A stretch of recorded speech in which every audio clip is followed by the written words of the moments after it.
What is a framework? A framework, whether it's theoretical or conceptual, is really an explanation of a problem based on related concepts or theories.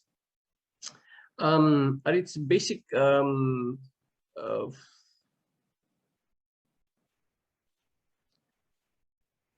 part in the thesis or dissertation, frameworks help readers understand the research expectations and the research design. Frameworks are preliminary, that's very important, preliminary conceptualizations, which can be disproven based on research findings. So there should be no pressure on making the conceptual framework as good as it can be, because it only represents your initial impression on how your concepts and theories would bring about a new finding. So these are preliminary conceptualizations of what you envision the research would be and its results. Frameworks present the symbiotic relationships of variables. Pag-usapan natin mamaya yan, what are the variables and how do they relate with one another? And how do you explain the relationships between the various variables in the dissertation? Just for you to not be confused between theoretical framework and conceptual framework, it is important for you to know that a dissertation does not need a theoretical framework.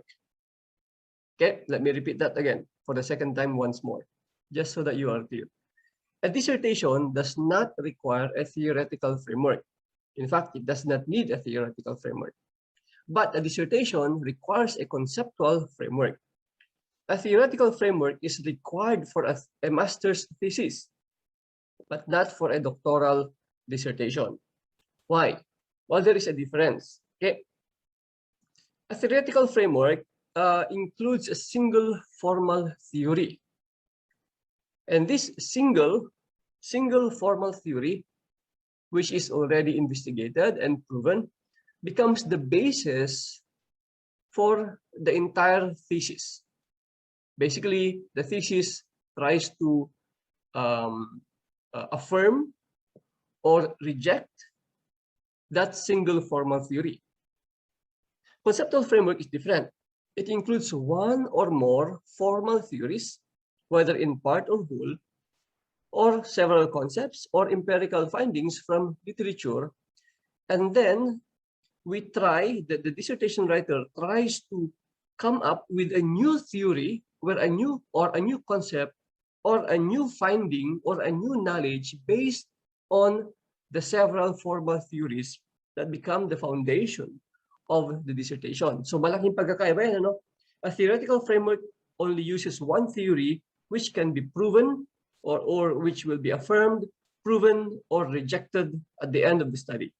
A conceptual framework requires several theories or concepts, and then emerging or from a combination of these several theories or concepts, one new theory or concept emerges as a consequence of the dissertation. So kaya nga, we don't need a theoretical framework in a dissertation. What you need is a conceptual framework. As I've mentioned, a theoretical framework uses one theory as the means in which the research problem is understood and investigated. But conceptual frameworks use the several theories or concepts and relates them with each other with the idea or the goal of creating a new concept or theory. So a theoretical framework is extremely disciplinary. Talks about one discipline, whether it's education or philosophy or theology or whatever. There's just one theory. So one discipline kind of thing. But a conceptual framework can be multidisciplinary or must be multidisciplinary. Because hindi ko alam kung naalala nyo, but when we compared level 7 and level 8, in the AQRF and PQF, a dissertation, a doctoral level work should be multidisciplinary or interdisciplinary.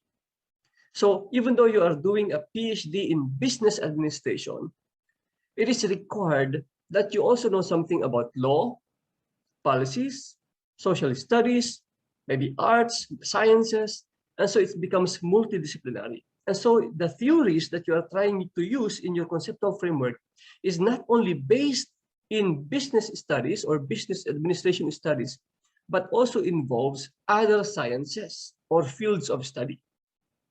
Okay, so I will not be surprised if you have a dissertation topic which says something like that includes political law or whatever, or education or something else. So because the conceptual framework or the dissertation requires a multidisciplinary approach.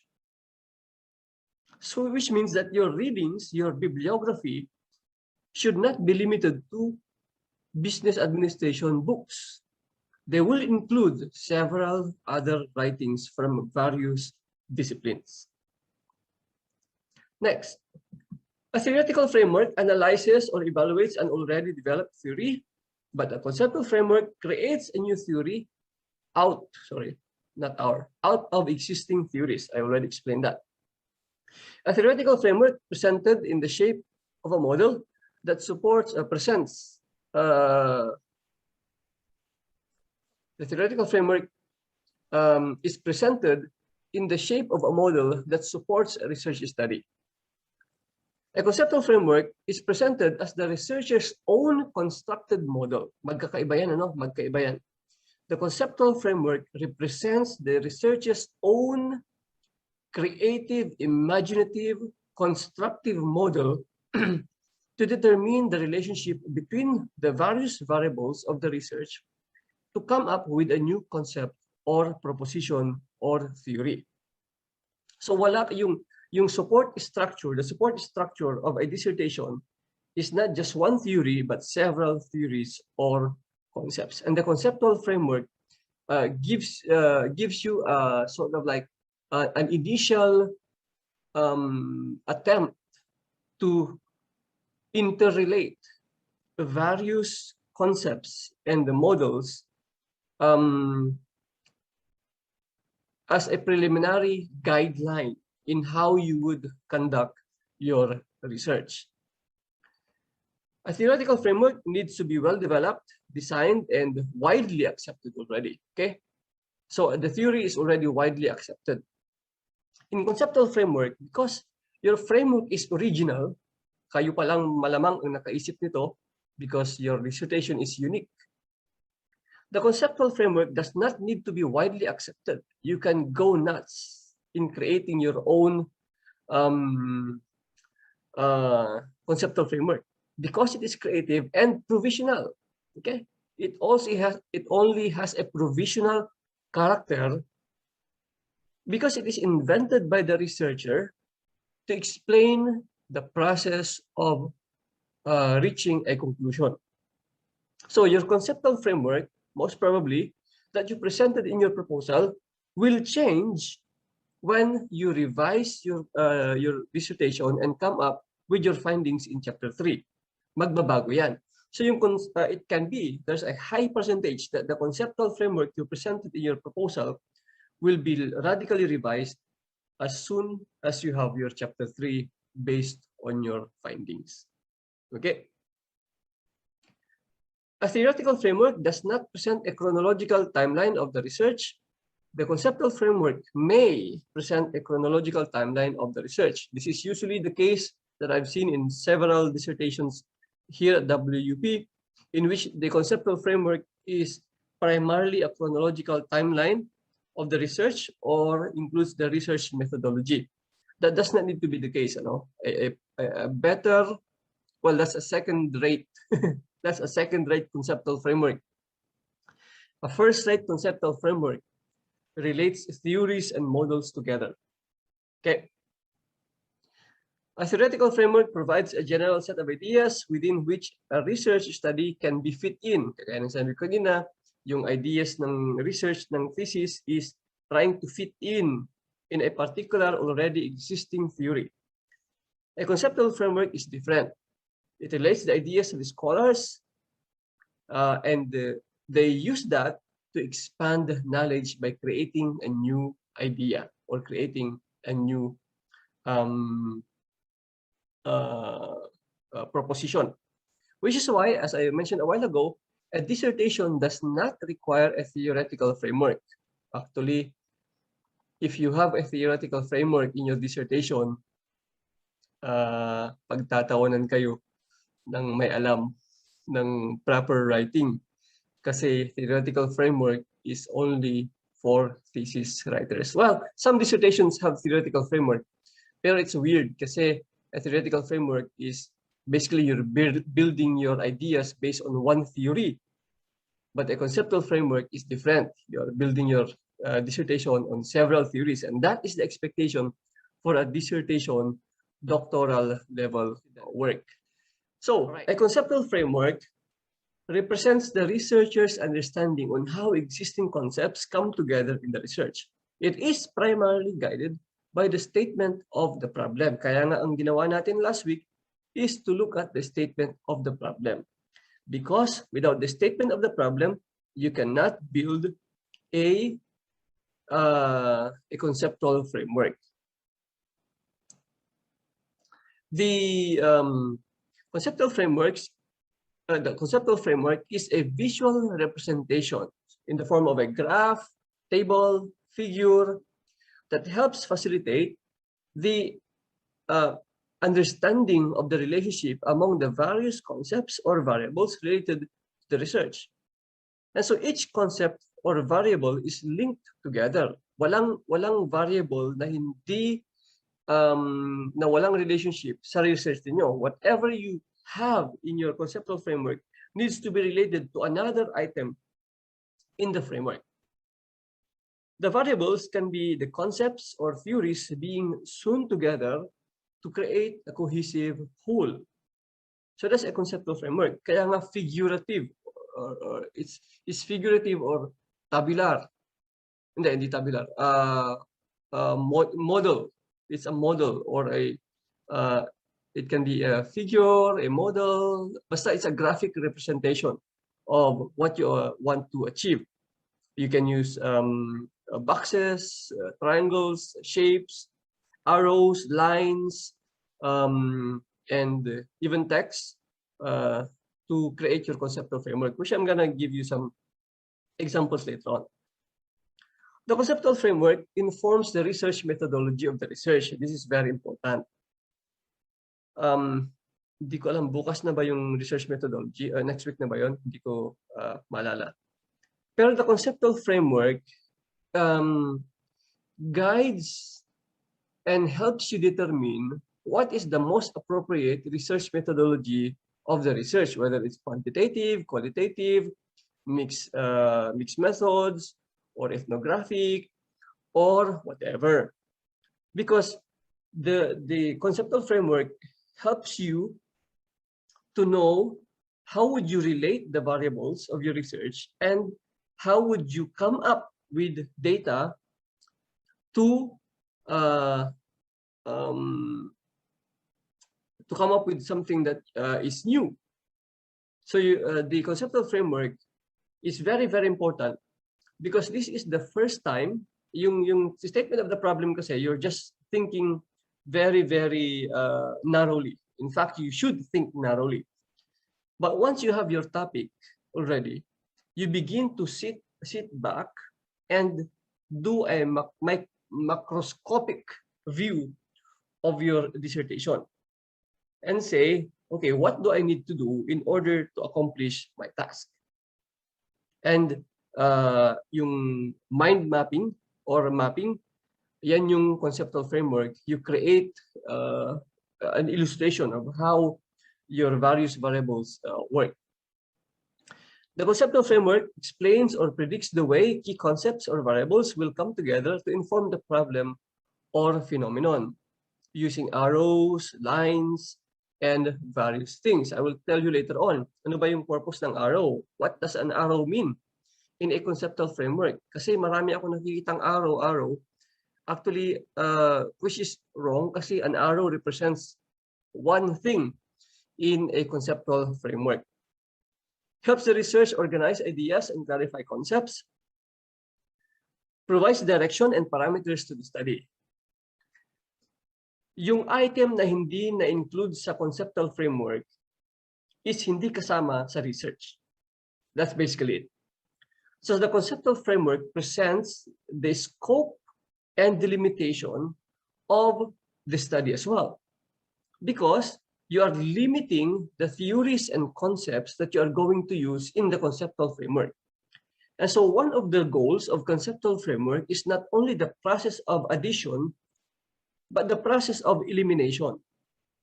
So when you're thinking about the conceptual framework, you're thinking, what should I include in my research? What are the variables? What are the concepts? What are the propositions? What are the theories that I need to include in my research to make it a PhD level work? But on the other hand, your list can go on and on, like my heart will go on and on. So the next step, when you have written all the variables, all the concepts in your list, you again do a process of elimination, which is, okay, I have 200 concepts or 200 variables in my research. Now, of course, this is not feasible. This is not doable. And so you begin to eliminate, okay, what are the variables? What are the concepts that may seem related to my work, but actually the integrity of my work can still be there if I eliminate this specific variable. And so the conceptual framework, again, gives you an opportunity to limit your study. Your title can still be broad.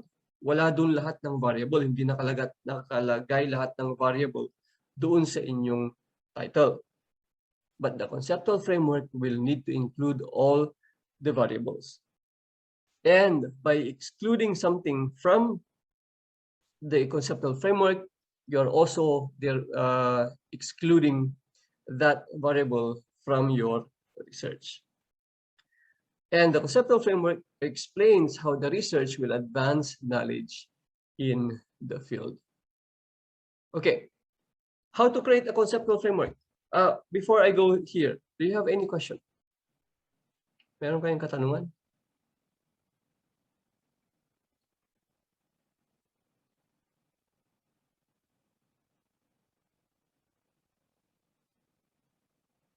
Okay, wala siguro. So let me proceed then. How to create a framework? Well, number one, very, very crucial, is you identify key concepts in available literature. So it is expected at this point na sana you're not coming to your research tabula rasa, from slate, from blank slate. Ibig sabihin, when you were attending your classes throughout your university life, you have already determined or at least identified your topic. You already have an inkling of what will you write for your dissertation, so that some of your papers which you have written over for the courses are already related to your topic. Okay. Otherwise, how can you know theories if you have not read anything related to the theory? Think how the concepts or variables come together to shape the problem. So you are going to map out the relationships of each of the variable. You create a graphic representation of your framework. Very, very important. If you are employing a qualitative approach in your research, you should not use lines and arrows, because lines and arrows imply causal or correlational linkages. In fact, an arrow means cause and effect. So if you use an arrow, if there is a box here, and then there's a box here, and then an arrow connects box A to box B, what you're implying is that box A is the cause of box B, which is an effect. Okay, so arrows in the conceptual framework do not represent time. Okay, it's not a temporal visual aid. It depicts causal relationships. Lines depict relationships then, pero not causal. They can be linkages or but not causal relationship yung line. Okay, but if you are doing a qualitative research, then you do not use lines and arrows. You instead employ something else. So for example, for a quantitative research, if you look at this, the arrows, it's trying to say that kung papansin niyo yung arrow papunta sa college GPA, ang ibig sabihin nito, yung college GPA ng isang estudyante is affected or caused by the other variables. That is what this means. And so you can predict that the study is all about what are the factors or what are the factors that affect the GPA of a student in his college degree, or how do these variables affect the college GPA of students. Yun yung arrow, yung relations. They depict cause and effect. Now, a qualitative study naman will have something like this. Pansinin niyo, no arrows, no lines. But if you look at this, customer satisfaction is grounded by, this is probably a study on food or restaurants. Customer satisfaction is influenced by factors like taste, price, service, physical environment, and promotion. So this is qualitative study, no arrows. Okay? So I hope this will be helpful for you as you construct your conceptual framework. Now, a conceptual framework, even though it's a visual representation, requires some sort of explanation. So hindi ko sinasabi na porque conceptual framework is a visual presentation is wala na kayong explanation. No, meron kayong paragraphs of explanation after the conceptual framework is presented as a diagram or figure. Because a picture speaks 1,000 words, but sometimes pictures can be mute or pictures can be interpreted according to the subjectivity of the beholder. Diba? So, importante na i-explain ninyo yung relationship ng mga variables. Kung ano yung mga variables, why did you choose these variables? How did you choose these variables? Basically, you rationalize. You explain why did you choose these variables and how did you choose these variables? Which authors highlight these theories or these concepts? And then you also indicate how these variables relate to one another and how will you employ them to reach your conclusion. So right now we're going to conduct, I'm gonna give you an example of a conceptual framework. Let's say the topic of the dissertation is an assessment of the impact of SNS marketing in product sales of clothing vendors of Cabanatuan City. So, yung mga variables natin, what are the variables? SNS marketing is a variable. You know SNS, right? Social media, social network services. That's SNS. So, Facebook, YouTube, Twitter, all of these things are SNS. That's one variable. Product sales is another variable. Clothing vendors, another variable.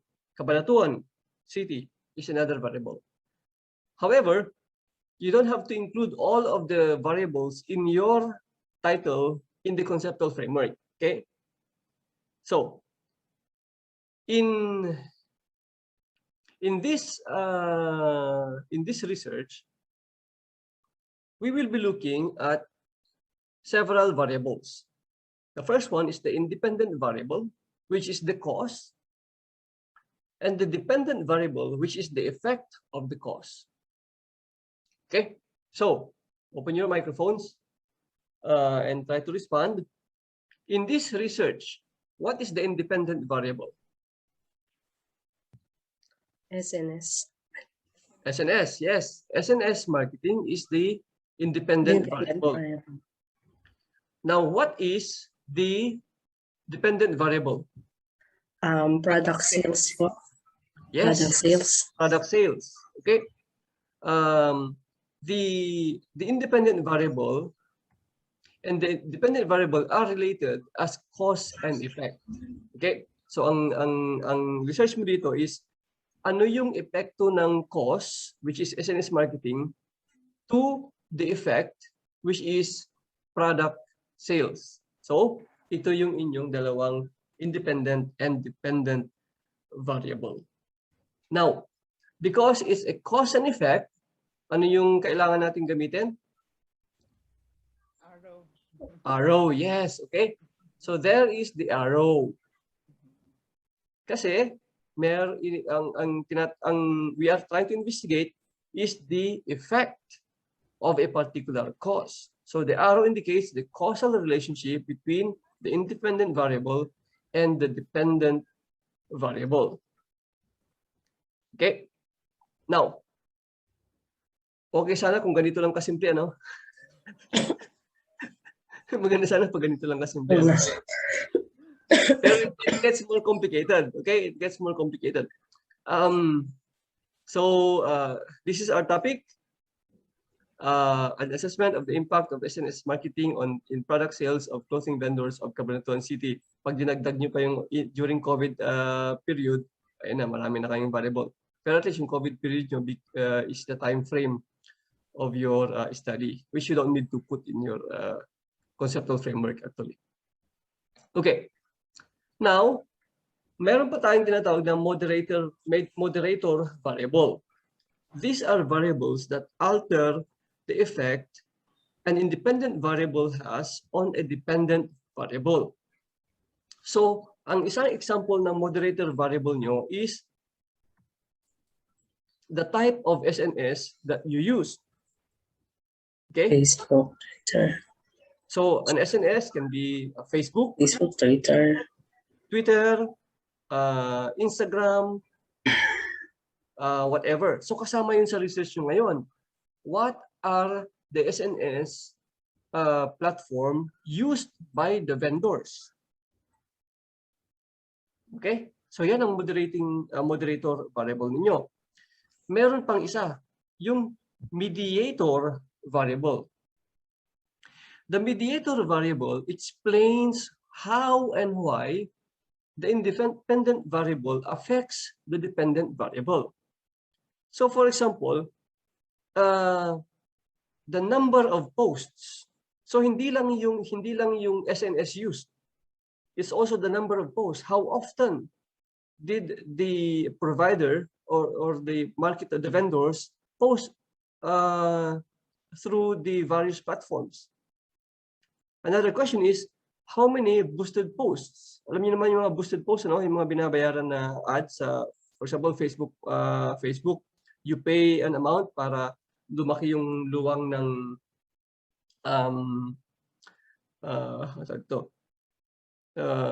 ng recipient or makakita ng post, boosted post. Or ipaprioritize ng Facebook na itaas yung inyong advertisement sa related using an algorithm kasi Facebook and SNS uses algorithm. So kapag na-detect ng algorithm ng Facebook na lagi kayong tumitingin sa mga shoes, okay? Sa mga shoes, ang Facebook ang gagawin niya is yung mga boosted post na mga ito, ilalagay niya sa inyong wall kahit hindi niyo friend yung vendor na yon, kasi alam ni Facebook through its algorithm na mahilig kayong tumingin ng shoes. Okay. Okay. Kaya mga magulang, kapag nakikita nyo kung yung Facebook ng anak ninyo ay punong-puno ng mga malalaswang mga bagay, kabahan kayo. Kasi ibig sabihin niyan, ang algorithm ng Facebook is na-detect niya na mahilig tumingin yung anak ninyo ng mga malalaswang websites, and therefore it's trying to feed more into their walls. Okay, so that's one indication for you that your children are abusing their computer or internet privileges. So tignan nyo lang yung kanilang wall, malalaman niyo na kung ano yung kanilang pinupuntahan lagi. So the mediator variable again explains how and why the IV affects the post. So it can be kasama dito siguro yung number of likes. Does the number of likes affect the vendors? Kasama na dito yung reviews. Does the number of review or kung gaano ba kadami yung nag-review ng good review ng product, how does it affect the product sales? So kung titingnan niyo, yung independent variable, SNS marketing, napakalaki. Yung product sales as the dependent variable, napakalaki din. But in between these two variables, the independent and the dependent variables, are moderator variables and mediator variables that will help you analyze the product sales and come up with research questions, actually. So now, alam na ninyo, by looking at this, that actually your research questions, your sub-questions will include various topics or various questions like how many number of posts, how do number of posts affect product sales? Is employing boosted posts important, etc., etc. Does the number of likes indicate success in product sales, or the number of likes don't mean anything, etc., etc. So yun yung ngayon, dami ng variables. So now you have several variables in your one research, in your one topic. Now, meron din tayong tinatawag na control variables. Ito yung ini-eliminate natin. These are the things that we eliminate. Okay, we don't put them in the conceptual framework, but we describe them in the explanation. Okay, so yung mga control variables, hindi sila sinasama sa conceptual framework or sa figure or sa visual aid, but they must be explained in the paragraph explanation. What are control variables? Control variables are somewhat related variables, but you decided not to use them as a variable in your research. You are not interested in studying their effects or their implication to your study. And the best thing that you can do, and you need to show this in your research methodology, is that they don't interfere with your findings. So for example, what are examples of control variables at this point? The number of friends. Okay. So you're not interested in the number of friends of the clothing vendors. Isasama niyo ba yun sa inyong analysis na si vendor A has 5,000 friends. Vendor B has 2,000 friends. Isasama niyo ba yun sa research niyo? Pag control variable sila, it means that you are not interested in them. You are excluding them from your research. But again, you don't include them in the conceptual framework, but you have to explain them in your paragraph explanations. Why did you exclude them? Another control variable is connectivity or brownout. How often was the brownout when you posted the posts, etc., etc. So you are eliminating. This is the process of elimination. You are eliminating variables from your research.